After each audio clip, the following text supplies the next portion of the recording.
Have you ever been surrounded by people and still felt completely alone? Not because nobody was talking to you, not because you were left out. You were part of the conversation. You smiled. You laughed. You answered when people spoke to you. From the outside, everything looks normal.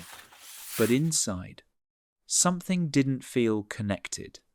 If you've ever experienced that, you've probably asked yourself a difficult question. What's wrong with me? Why do I feel lonely when I'm not even alone? For a long time, I thought it meant I wasn't social enough. Maybe I just needed to meet more people, go out more, talk more. But the more people I met, the more I realized something strange. Being around people and feeling connected are not the same thing. You can spend an entire evening in a crowded room and still leave feeling unseen. Psychologists have studied loneliness for years. One of the most surprising discoveries is that loneliness isn't simply the absence of people. It's the absence of meaningful connection. That's a very different thing. And for people with rare intelligence, this experience often happens more than they expect. Not because they dislike people, not because they think they're better than everyone else, but because their minds are often searching for something that casual conversations rarely provide. They don't just want someone to talk to. They want someone who understands, someone they don't have to perform for, someone they don't have to simplify themselves around. Today we'll explore why people with rare intelligence often feel lonely even in the middle of a crowd, why that feeling is more common than most people realize, and why it may have nothing to do with how many people are around you. Part 2. You can be surrounded by people and still feel like nobody really sees you. For a long time, I couldn't understand this feeling. I'd spend time with people. The conversations were fine. Everyone was friendly. There was nothing obviously wrong. But when I got home, I still felt empty. At first, I thought I just needed to be more social, meet more people, say yes to more invitations. But none of that really changed anything. That's when I realized something. Loneliness isn't always about being alone. Sometimes it's about not feeling understood. I think that's why this feeling is so common among people with rare intelligence. They don't struggle because there aren't enough people around them. They struggle because very few conversations ever go beyond the surface. People talk about work, the weather, movies, weekend plans. There's nothing wrong with those conversations. They're part of everyday life. But after a while, they can start to feel repetitive. You leave knowing what someone did all week, but not who they really are. Personally, that's the part I found the hardest. I wasn't looking for constant, deep conversations. I just wanted one real one. One conversation where nobody was trying to impress anyone, where people could be honest without feeling awkward. Psychologists often describe connection as the feeling of being seen and understood, not simply being surrounded by people. And I think that's an important difference. Because once you understand that, you stop asking, why do I feel lonely? And you start asking a much better question. When was the last time I truly felt understood? Sometimes the answer to that question explains the loneliness far better than the size of the crowd ever could. Part 3, small talk isn't the problem. Staying there is. I don't think people with rare intelligence dislike small talk. I think they just get tired of never moving past it. We've all had conversations like that. You ask how someone's doing. They say, I'm good. You talk about work, the weather, maybe what happened over the weekend. 10 minutes later, the conversation ends. Nothing was wrong, but nothing really stayed with you either. I've had moments where I spent hours with a group of people. We talked the whole evening. Then I drove home realizing I still didn't know what any of them were actually thinking. That feeling is hard to explain. You were surrounded by voices, but you never felt connected to a single person. I think that's why crowds can sometimes feel lonely. Not because people are unfriendly, because everyone is protecting the deeper parts of themselves. And when everyone stays on the surface, nobody feels truly known. The strange thing is, one honest conversation can change everything. Sometimes all it takes is one person saying, "Can I tell you something I've never told anyone?" Suddenly the room feels different. The conversation becomes real, and so does the connection. Maybe that's what you've been looking for all along. Not more conversations, just one that feels honest enough to remember after it ends. Part 4. The more aware you become, the harder it is to feel like you belong everywhere. There's another side to this that I didn't understand for a long time. The more aware you become of people, the more difficult it can be to feel like you truly fit in. At first, that sounds strange. You'd think understanding people would make social life easier. Sometimes it does, but sometimes it has the opposite effect. You start noticing conversations that don't feel genuine. You notice when people agree just to avoid conflict. You notice when someone is smiling but clearly doesn't want to be there. None of those things are necessarily bad. They're just part of being human. But once you notice them, it's hard to ignore them. Personally, I've had moments where everyone around me seemed to be enjoying themselves. And I was smiling too. But inside, I felt like I was watching the conversation instead of being part of it. Not because I wanted to judge anyone. I just couldn't stop seeing what was happening beneath the surface. That's a lonely feeling, because everyone else seems connected, while you're quietly wondering if anyone else notices the same things you do. I think that's why many people with rare intelligence don't feel comfortable everywhere. It's not that they need perfect friendships.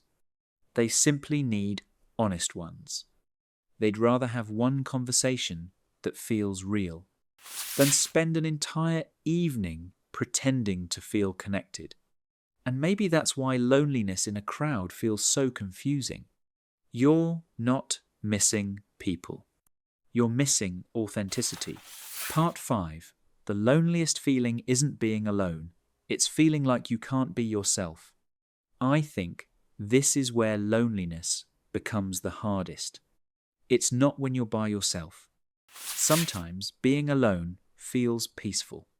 The hardest moments are when you're surrounded by people, but you still feel like you have to hide parts of yourself. I've done this more times than I'd like to admit. Someone asks what I'm thinking. I give the simple version, not because I'm being dishonest, because I don't want to spend the next 15 minutes explaining everything behind it. So I smile. I keep the conversation light. I say, "It's nothing," even when it's not. After a while, that becomes a habit. People think they know you, but they only know the version that's easiest to explain. The real thoughts stay inside. I think many people with rare intelligence do this without realizing it. Not because they're secretive, because they've learned that not everyone wants a deeper conversation. Some people just want an easy one, and there's nothing wrong with that. But if every conversation stays easy, eventually you start feeling invisible. If this feels familiar, leave a 5 in the comments below. I'm curious how many people have smiled through an entire conversation, while quietly thinking, "I wish someone would ask one more question," because sometimes that's all it takes. One person who's genuinely interested. One conversation where you don't have to simplify yourself. One moment where you feel completely seen. And strangely enough, that single moment can make you feel less lonely than a room filled with 100 people. Part 6. You stop looking for more friends. You start looking for the right ones. Something changes as you get older. At least, it did for me.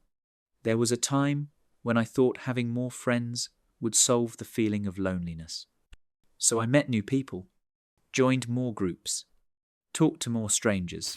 For a while, it felt like progress. But the feeling never really disappeared. That's when I realized I wasn't missing people. I was missing connection. Those are two very different things. I think this is why many people with rare intelligence slowly become more selective. Not because they think they're better than anyone else, because they've learned that time is limited, and they'd rather spend 3 hours with one person they can be completely honest with, than spend an entire day surrounded by conversations they'll forget tomorrow. Personally, I don't think the size of your social circle says much about your life. I've met people with hundreds of friends who still felt incredibly lonely. And I've met people with just 1 or 2 close relationships who seemed deeply at peace. The difference wasn't the number of people. It was the quality of the connection. That's why many highly reflective people stop chasing popularity. They start chasing authenticity. They want friends who are curious, friends who ask real questions, friends who aren't afraid of silence, friends who don't disappear the moment life becomes difficult. Because real connection isn't built by talking more. It's built by feeling safe enough to be yourself. And once you've experienced that kind of friendship, it's very difficult to go back to relationships that only exist on the surface. Part 7. The connection you're looking for is rare, and that's okay. I think this is something I wish someone had told me years ago. Not everyone is going to understand you. Not every friendship is meant to become a deep friendship. For a long time, I fought against that idea. Whenever a relationship stayed on the surface, I assumed I had done something wrong. Maybe I wasn't interesting enough. Maybe I didn't open up enough. Maybe I expected too much. But over time, I realized something. Real connection is naturally rare. Think about the people you've met throughout your life. There have probably been hundreds, maybe even thousands. Now think about the people you can sit with for hours without pretending to be someone else. The people who make you feel calmer instead of more tired. The people who don't rush to judge you. The people who listen because they genuinely want to understand, not because they're waiting for their turn to speak. For most of us, that list is surprisingly short. And maybe that's completely normal. Personally, I stopped measuring my life by how many people knew me. I started paying attention to something else. Who brings me peace after a conversation? Who makes me feel like I don't have to explain every part of myself? Who leaves me feeling more understood instead of more exhausted? Those questions changed the way I chose relationships. I don't think people with rare intelligence are searching for perfect friends. They're searching for emotional safety, for honesty, for the feeling that they can finally let their guard down. Ironically, once I accepted that not everyone would understand me, I stopped feeling disappointed so often. I appreciated the casual conversations for what they were, and I stopped expecting them to become something they were never meant to be. Maybe that's why crowds can feel lonely, not because there aren't enough people, but because the kind of connection your heart is searching for is naturally uncommon. And perhaps that's not a flaw. Perhaps it simply means that when you finally find those people, you'll recognize them almost immediately. Not because they're perfect, but because, for the first time in a long time, you'll feel completely at home without having to become someone else. Part 8. Maybe you've never been afraid of crowds. You've been afraid of feeling invisible. There's one thought I keep coming back to. Maybe the loneliness was never caused by the crowd. Maybe it came from feeling like nobody really saw you. Those are very different things. I've walked away from busy places feeling completely drained, not because I talked too much, but because I never felt connected to anyone. At the same time, I've had quiet conversations with one person that stayed with me for weeks. That's when I realized something. Connection isn't measured by how many people are around you. It's measured by how safe you feel being yourself. I think many people with rare intelligence spend years trying to fit into places that were never meant for them. They laugh when everyone else laughs. They keep the conversation light. They hide the questions they really want to ask. Not because they're pretending, because they don't want to make other people uncomfortable. But after a while, constantly hiding parts of yourself becomes its own kind of loneliness. Maybe that's why being alone doesn't always feel sad. Sometimes it's the only place where you no longer have to perform.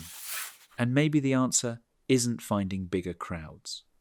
Maybe it's finding the few people who make you feel like you can finally stop pretending. Because when you no longer have to hide who you are, loneliness quietly begins to lose its power. Final thoughts. Maybe you were never lonely because you were alone. If there's one thing I hope you remember after watching this video, it's this. Feeling lonely in a crowd doesn't mean there's something wrong with you. For a long time, I believed it did. I thought I just needed to be more outgoing, meet more people, talk more, try harder. But the more I did that, the more I realized I wasn't looking for more conversations. I was looking for one real connection. That changed everything. I stopped measuring my life by how many people knew my name. I started paying attention to something much more important. Who knows the real me? Who can sit with me in silence without it feeling awkward? Who asks questions because they're genuinely curious, not just being polite? Those relationships are rare. But I've learned that rare doesn't mean impossible. It simply means they're worth waiting for. So, if you've ever walked into a crowded room and still felt completely alone, don't be too quick to judge yourself. Maybe you weren't rejecting people. Maybe your heart was quietly searching for something deeper than the room could offer. And there's nothing wrong with that. If this video felt personal, leave an 8 in the comments below. I'd love to know if you've ever experienced that strange feeling of being surrounded by people while still feeling invisible. Your story might help someone else realize they're not the only one. And before you go, there's another question that's closely connected to everything we've talked about today. Why do people with rare intelligence often keep their lives so private? Is it because they don't trust people? Because they enjoy being alone? Or is there another reason that most people never notice? We'll explore why highly perceptive people often protect their inner world, why they share so little about themselves, and why privacy can sometimes be a form of emotional safety rather than emotional distance. Because once you understand why crowds can feel lonely, you begin to understand why peace is often found in places where you no longer have to perform. Until next time, remember this. You don't need a room full of people to feel connected. Sometimes one person who truly understands you is enough to make the loneliness disappear.